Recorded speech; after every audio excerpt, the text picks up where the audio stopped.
721 Motorsda Leap Motor C11 mashinamiz sotuvga keldi. Gibrid, to'kda 200 km, benzinda 1000 km yuradi. Kraskalari top-toza, 2024 25 dan olib haydashgan ekan, ofitsialnidan olingan.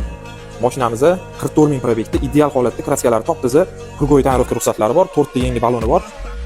Mashinamiz ideal holatda, balonlarni ko'rishingiz mumkin. Okalar, bir hafta oldin 20900 AQSh dollariga bitta Krilosda kraskasi borini 2 soatda sotganmiz. Bu mashinamizning kraskalari top-toza, uni probegi ko'proq edi.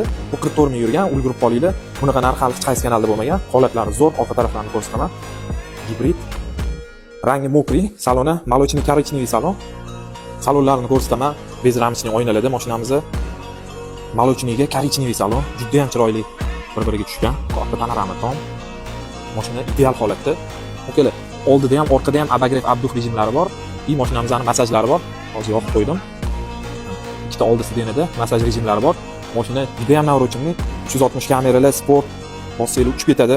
Salon holatlari, orqa eshiklari ham bez ramchning oynalarida. Orqa saloni atmosferasi juda ham zo'r. Bagaj hajmlari juda ham katta mashinamizning. Bagajlar elektropриводda. Leap Motor C11 gibrid 2024 25 dan olib haydashgan ekan, 44 ming yurgan, kraskalari top-toza bo'lgan. Krugoy tayyorlovka balonlar taqib qo'yishgan. Ideal holatdagi mashinamizni hech qayerda yo'q narxda, faqatgina 721 Motors kanali uchun 21900 AQSh dollariga berib o'ramiz. Bosib olinglar.